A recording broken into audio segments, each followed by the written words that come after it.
Bom dia, povo de Deus. Feliz sábado a todos. Eu queria ver vocês em pé. Vamos lá? Vamos todos ficar em pé. Mudar um pouquinho aí esta expressão. Dá uma olhadinha para quem está perto de você aí. Dá uma olhadinha. Só dá uma olhadinha. Vê se o indivíduo está precisando de um abraço. Pergunta assim, você quer receber um abraço hoje? Só pergunte por enquanto. Olha que povo adiantado, né? Então agora você pode dar um abraço bem gostoso, desejar aí um sábado feliz para o teu irmão, para a tua irmã que está bem pertinho aí de ti. E certamente o sábado fica mais gostoso, né? Com uma expressão de sorriso. Se você já se sentiu abraçado e abençoado, você pode então agora se assentar bem tranquilamente, porque Deus quer falar contigo hoje.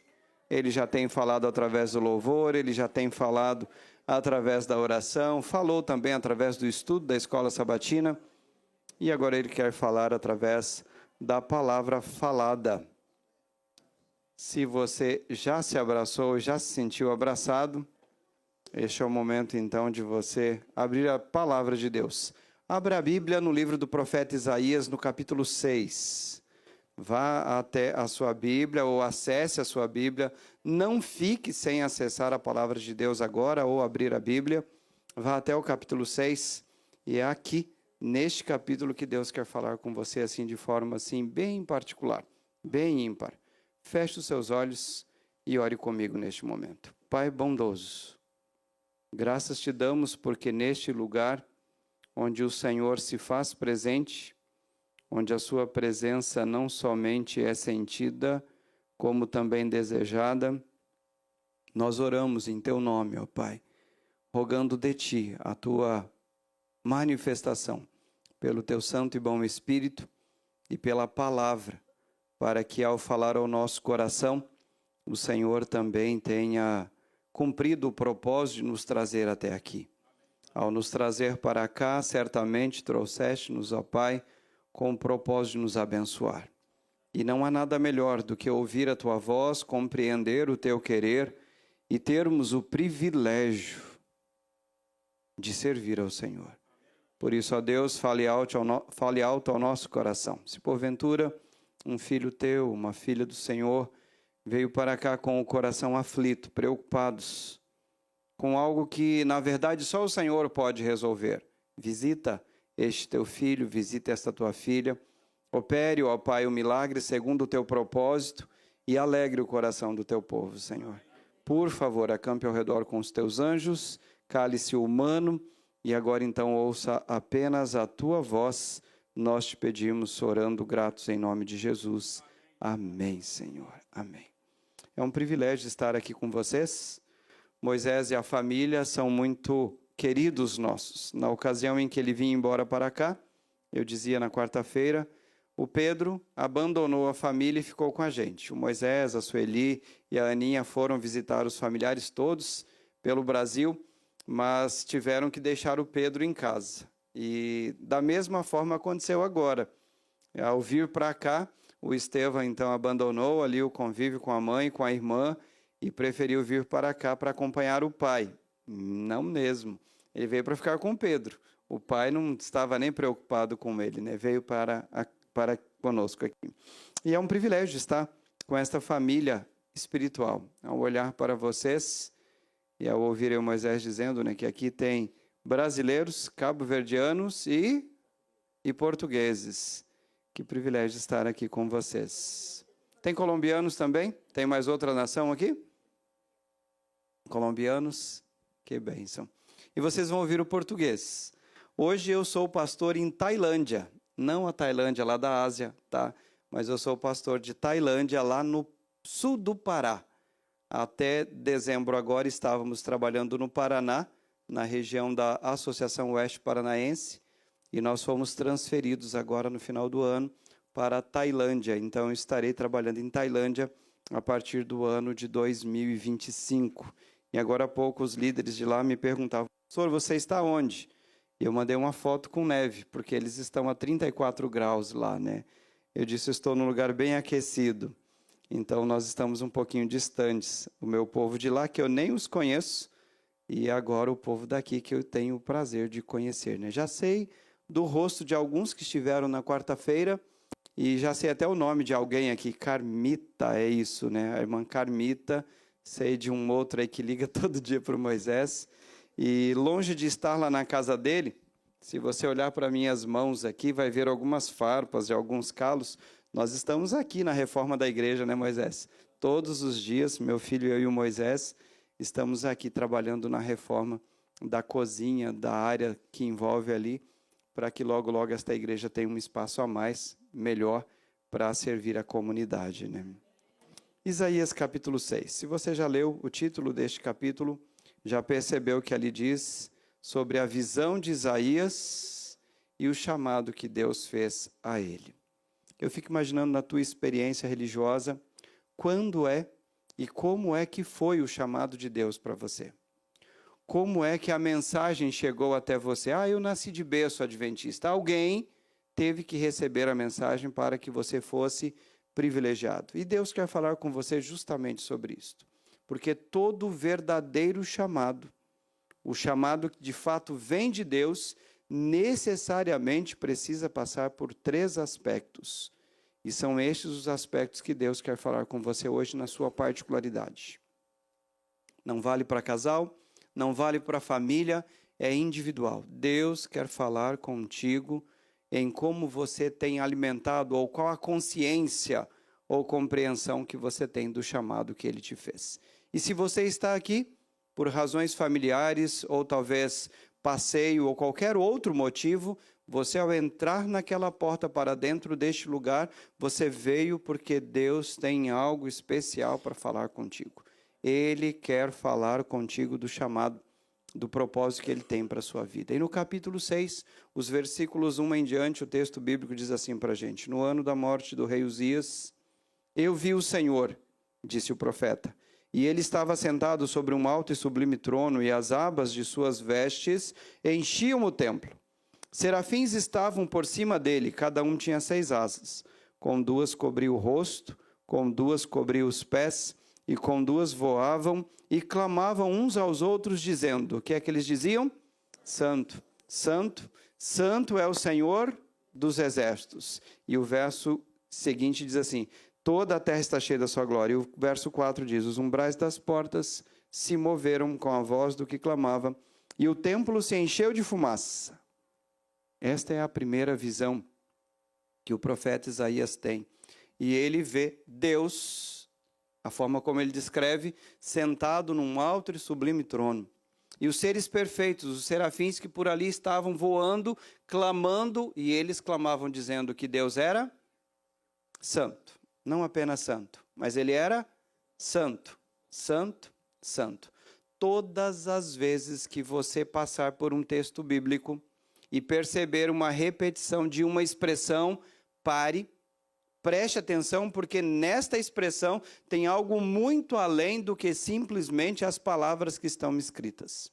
O profeta Isaías, ao descrever a forma como os anjos clamavam, dizendo santo, santo, santo, Isaías teve o privilégio de ver a expressão clara de quem era Deus.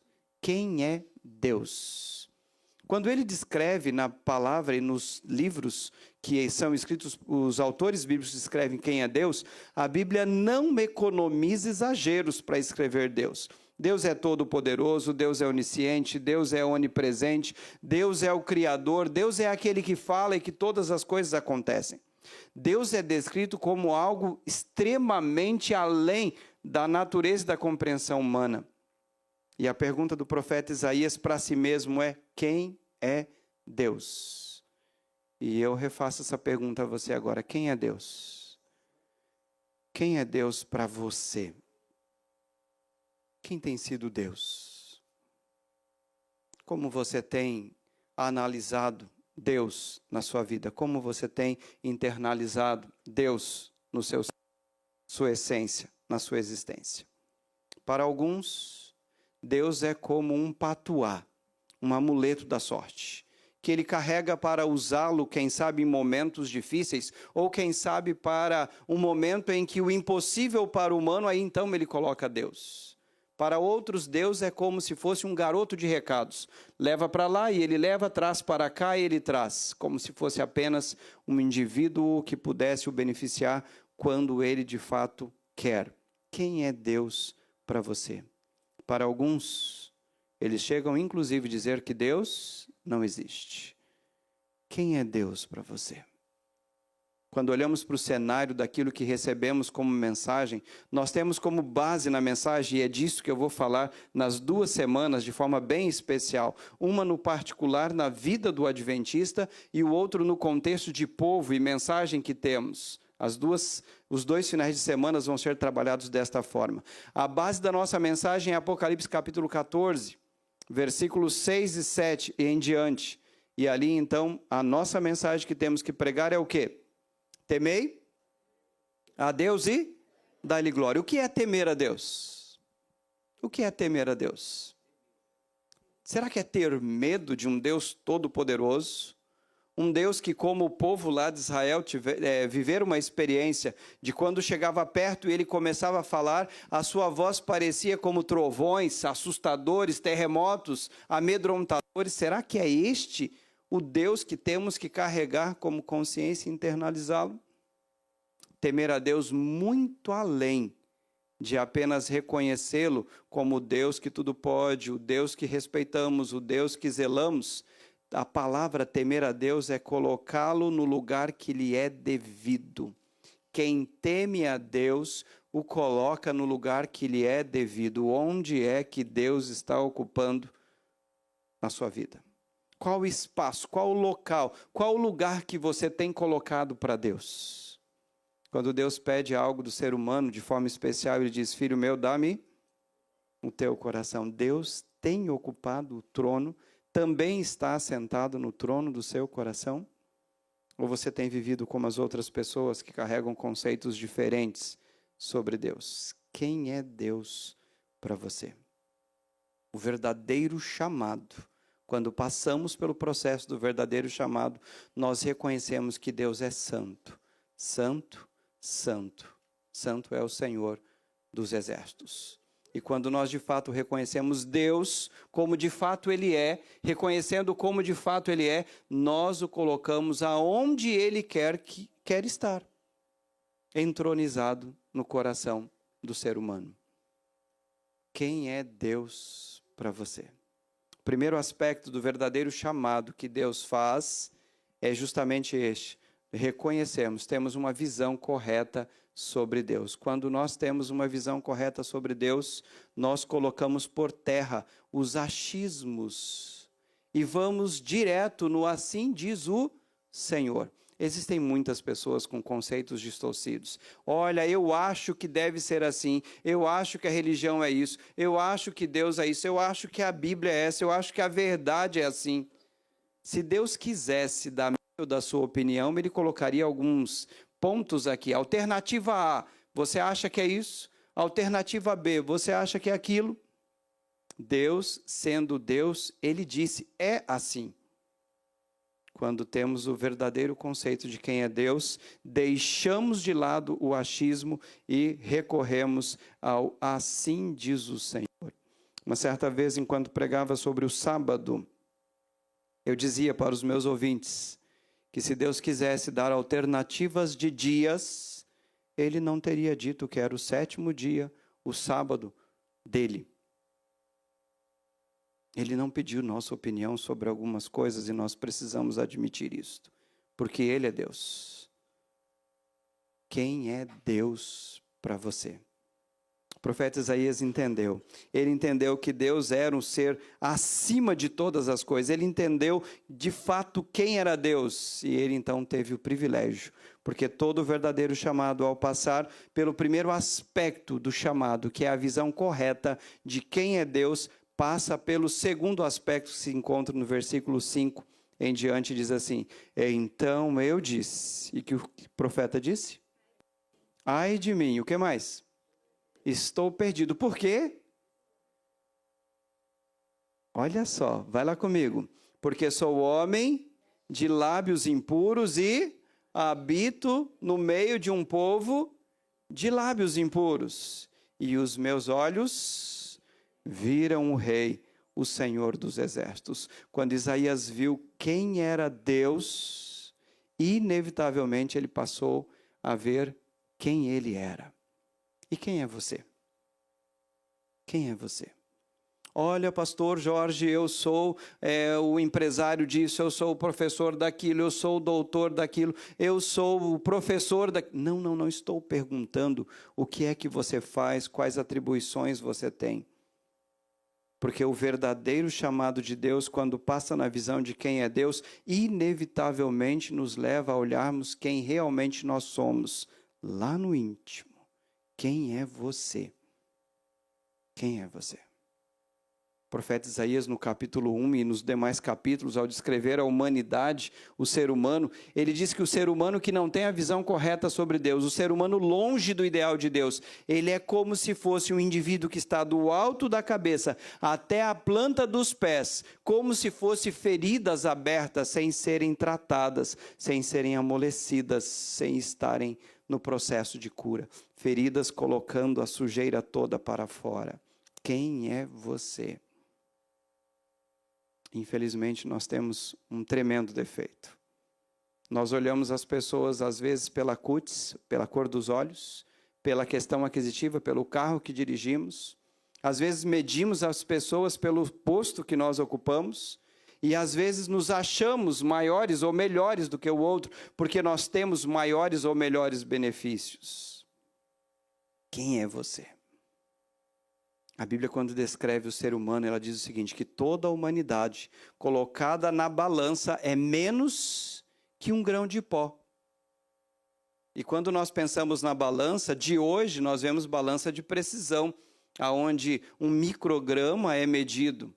Mas quando nós voltamos para o histórico, no contexto da Bíblia, era aquelas balanças de vara. Alguém lembra aqui das balanças de vara? Lembram? Tem tudo mais de 40, quem lembra aí? No mínimo 40 anos de idade.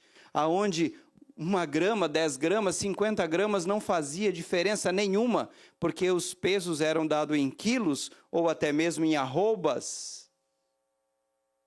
E o profeta diz que a humanidade toda na balança, comparado com Deus, é menos que um grão de pó. E o que é o ser humano? Um sopro. Quando nós temos uma visão correta sobre Deus, quem é Deus, nós passamos por este processo. O processo de entendermos quem nós somos. E é neste processo que nós olhamos um para os outros sem medir as pessoas pelos nossos padrões. Aí muda totalmente o sentido. Nós nos sentimos iguais a todos. E quando olhamos para um indivíduo caído na sarjeta, nós olhamos para a realidade dele e encontramos um irmão nosso, filho do nosso pai. Quando nós olhamos para uma prostituta nas esquinas, para um drogado, para uma pessoa que está vivendo fora dos padrões sociais, nós nos deparamos como irmãos nossos. Da mesma forma, quando olhamos para as pessoas vivendo os status mais altos desta terra, usando as melhores condições deste mundo, sem Deus, nós os vemos também como irmãos nossos, que carecem de estar junto de nosso Pai. Quem é você? Quem é você? Quando Isaías entendeu quem era Deus, ele passou pelo privilégio de olhar para ele e entender quem era ele. E qual a conclusão que ele chegou? Ai de mim, eu estou perdido. Eu estou perdido, eu vou morrer, eu vou ser destruído. E foi justamente na condição de morte que Deus faz algo maravilhoso. E aí vem o terceiro aspecto do verdadeiro chamado de Deus. Vá comigo, por favor, ao versículo 6. Então Isaías vê algo especial. Então, um dos serafins voou para mim, trazendo na mão uma brasa viva, brasa que havia tirado do altar com uma pinça. Com a brasa tocou a minha boca e disse, eis que esta brasa tocou os seus lábios. A sua iniquidade foi e tirado o quê? E perdoado o teu pecado. Qual era a condição de perdição, de lamento, de tristeza, de sofrimento do profeta Isaías? Ele era um homem de lábios impuros. e ainda habitava num povo de impuros lábios.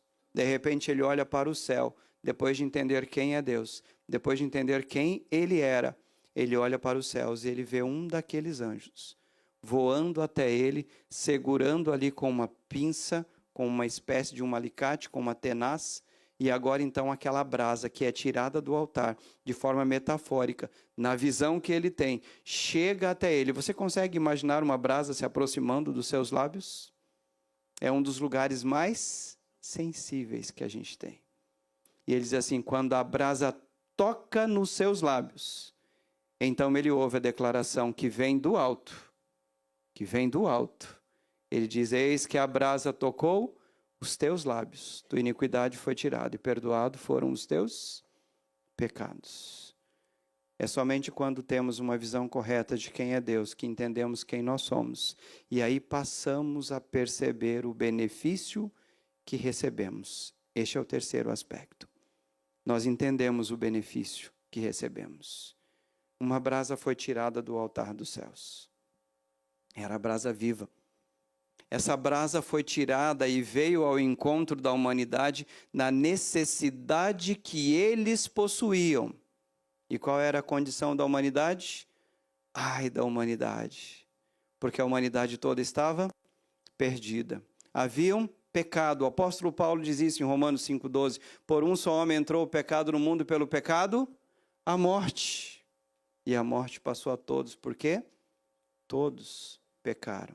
Jesus Cristo é a brasa viva tirada do altar para atingir a humanidade num ponto de maior sensibilidade, para poder atender plenamente a sua necessidade. Jesus foi tirado do altar de Deus e oferecido a nós como benefício dos céus. Conseguimos entender isso? É muito provável que não. É muito provável que não. Quando olhamos para a realidade de Jesus, o apóstolo Paulo em Filipenses capítulo 2 diz que ele não achou que o fato dele deixar o céu e vir assumir a natureza humana, que isso não era prejuízo. A expressão ali, não achou que isto fosse usurpação, que fosse tirado algo dele, dado-lhe prejuízo. Mas ele aceitou vir. Ele veio para assumir a sua e a minha condição. Ele veio para poder tocar na sua e na minha necessidade. E é somente quando nós entendemos quem é Deus na nossa vida, quem realmente nós somos, que nós temos condições para assimilar o benefício recebido. Se nós pautarmos por apenas um aspecto, nós já ficaríamos impressionados, maravilhados e não teríamos nenhuma reserva para nos entregarmos aos pés de Jesus. Quando Jesus Cristo assumiu a natureza humana, ele a assumiu por quanto tempo mesmo? Quantos anos? Quantos anos? Quantos? Para sempre. Um Deus eterno, onipresente, deixou este aspecto do que ele tinha, o brilho da glória, a vivência da glória com o Pai, e assumiu a nossa condição, e assim ele estará para sempre agora, por toda a eternidade. E eu gosto de lembrar isso, bem aqui no meu dedo polegar direito, eu tenho uma cicatriz, que não dá para vocês verem daí. Eu tenho 3 pontos de uma cicatriz. Quando Jesus apontar nas nuvens dos céus, o apóstolo Paulo diz isso lá em 1 Coríntios capítulo 15, ao olhar, num abrir e fechar de olhos, este corpo que é mortal e corruptível vai se revestir do quê? De imortalidade e também de incorruptibilidade. Tudo que tiver em mim de traços do pecado e desta vida aqui, nunca mais voltará a ter. Amém. Não vou ter mais este espaço aqui, ó. Brilhante, não vou ter mais. Vou ser pleno, perfeito, como de fato o Pai sempre planejou para nós. Mas Jesus não. Quando ele apontar nas nuvens dos céus, com um grande poder e muita glória, um texto de Zacarias usado pela inspirada mensageira de Deus diz que ele vai continuar com as marcas que nós causamos nele. Eu me atrevo a dizer, entre aspas, ele será o único ser por toda a eternidade que carregará defeitos. Entre aspas, as cirurgias, melhor, as cicatrizes, as marcas. E até tem uma música do Arautos do Rei, né? Que feridas são estas nas tuas mãos? Que feridas são essas nos teus pés? E qual é a resposta? São feridas com que fui ferido, aonde mesmo? O que é que Deus fez por você? O que é que Deus fez por você? Você já parou para pensar, se não fosse a mensagem de Deus, onde é que você estaria neste exato momento? Já parou para pensar, se não fosse o propósito da vida eterna, como seria a nossa relação com os nossos queridos que perdemos por causa da morte? Se não fosse a segurança do cumprimento das promessas de Jesus, como seria viver neste mundo tão desigual, tão cruel, tão carregado da maldade humana? O verdadeiro chamado de Deus, ele passa por estes 3 aspectos. Quem é Deus? Você precisa definir quem é Deus na sua vida. E você o faz colocando Deus no lugar que lhe é devido. Se não for no trono do seu coração, não adianta. Se não for Deus a sua opção, não adianta você optar por nada, porque tudo nesta vida é passageiro, fugaz. Agora está e daqui a pouco não mais existe. Quem é Deus para você? Quem tem sido você lá na intimidade? E o que é que Deus tem feito por você? Quando o profeta Isaías entendeu isto, ele então escreve o verso seguinte, o verso mais famoso do capítulo 6, que é o versículo 8. O verso 8 diz assim: depois disto o quê? Depois que ele entendeu quem é Deus, depois que ele entendeu quem ele era, e depois dele entender o benefício recebido de Deus, depois disto, a Bíblia diz assim: ouvi a voz de quem? A voz do Senhor, que me dizia: a quem enviarei? E quem há de ir por nós? Deus tem uma necessidade aqui nessa terra. Seja lá no Brasil, seja aqui nos Estados Unidos, ou em qualquer parte desta terra. Deus tem uma necessidade de que alguém vá por Ele. De que alguém seja enviado por Ele. Para quem? Para quem ainda não tem uma visão correta de quem é Deus. Para quem ainda não tem uma visão correta de si mesmos. Para quem ainda não entendeu o benefício que os céus proporciona para aqueles que assim o desejam. Deus tem uma necessidade e só conseguimos sair para sermos os enviados, para ser aqueles que atendem à necessidade de Deus, se conservarmos em nós o verdadeiro princípio do verdadeiro chamado de Deus, que é descobrirmos e entendermos quem é Deus na nossa vida, quem nós somos e o benefício que Ele fez. O profeta Isaías entendeu isso. Foi por isso que depois que ele ouviu a voz do Senhor, dizendo: a quem enviarei? E quem há de ir por nós? O que é que ele respondeu? Eis-me, eis-me, eis-me aqui. Envia-me a mim. Ele cumpriu o propósito dele. Quando nós estudamos um pouquinho só sobre o texto do profeta Isaías, nós vemos que ele tinha uma mensagem diferente para aquela época. Ele tinha uma mensagem que era controvertida com relação ao mundo. Ele tinha um povo que não estava muito disposto a ouvir, e ele certamente enfrentaria tremendos desafios. Mas ele foi e cumpriu o ministério dele. Dias passaram-se, chegaram os nossos dias. Deus continua com a mesma necessidade. Quem é que eu vou enviar? Quem é que vai ir por nós? Somente poderão ir aqueles que conservarem dentro de si o verdadeiro chamado de Deus.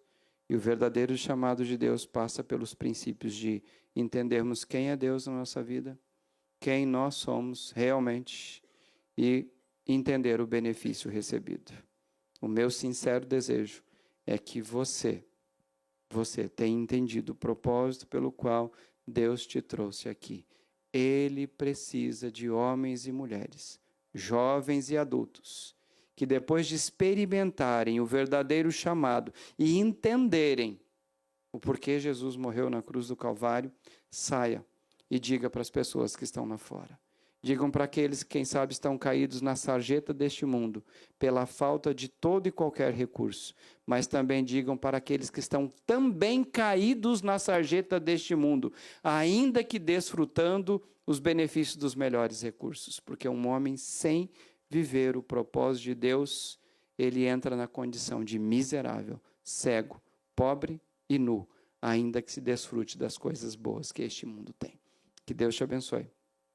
Que Deus te ilumine, que Deus te fortaleça e que Deus conserve na tua vida, no teu coração, o verdadeiro objetivo que Ele teve ao te colocar porta dentro hoje, para que você entendesse quem é Ele na sua vida. Ele quer ser o seu Deus. Ele quer ser o seu Deus. Para que você entenda quem é você, um sopro, mas entender que hoje você vale o sangue do Filho de Deus. Você é precioso aos olhos dele. Que Deus te abençoe.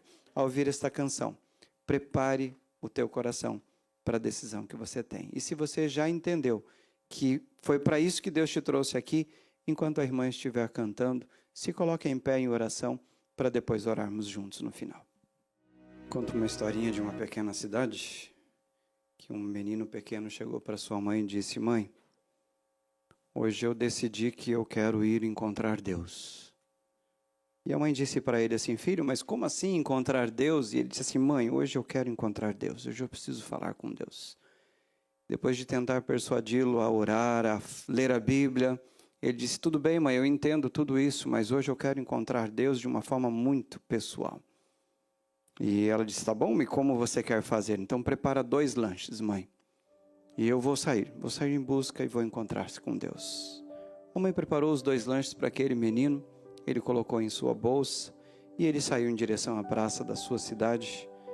E lá na praça ele ficou procurando de um canto para o outro, até que de um ladinho ele viu alguém se aproximando dele. Ele sentou naquele banco e de repente a outra pessoa se aproximou e perguntou se podia sentar. E ele disse: claro, pode sentar-se. E era um mendigo. E aí então eles começaram a conversar. E a conversa se prolongou. E depois de falarem, sorrirem, conversarem, se tocarem, o menino disse: olha, eu acho que deu a hora da gente almoçar. E o mendigo disse para o menino: eu também acho, só que eu não tenho nada aqui. E o menino disse: não, mas pode ficar tranquilo, eu já sabia que a gente ia se encontrar e eu trouxe um lanche especial para você. E o mendigo disse: olha, que bom que você pensou até nisso. Este encontro foi muito especial mesmo, hein? Que bom. E eles começaram a comer. E enquanto comiam, riam, comiam com a boca aberta, e riam e falavam, e enfim, eles passaram momentos muito agradáveis ali, como 2 bons amigos. De repente o menininho olhou para ele e disse: olha, eu acho que já está na hora de eu ir para casa. Minha mãe deve estar preocupada. E o mendigo disse assim: ela está preocupada sim, você ficou muito tempo fora de casa, pode ir, vai tranquilo. Se despediram e o menino foi para casa pulando, saltitando apressadamente, e ele já entrou em casa dizendo: mãe, eu encontrei-me com Deus, mãe, foi muito bom, mãe. E a mãe: calma, senta aqui, conversa direito, explica essa história. E o menino disse: mãe, encontrei-me com Deus. Ele veio chegando de mansinho, com um olhar meio baixo, meio vergonhoso, até que ele criou coragem. Ele me cumprimentou e eu criei coragem e chamei ele para sentar e nos assentamos. E mãe, ele almoçou comigo, ele sorriu. Sabe, mãe, Deus é diferente do que eu pensava. Eu pensava que ele era alto, forte, barbudo, grande. E não era não, mãe, ele era meio baixinho, desdentado, ele até fedidinho Deus é, mãe. Mas pensa num olhar, mãe, um jeito diferente, vestia assim com as roupas esquisitinhas. Mas mãe, pensa que Deus maravilhoso que é, foi muito bom, mãe.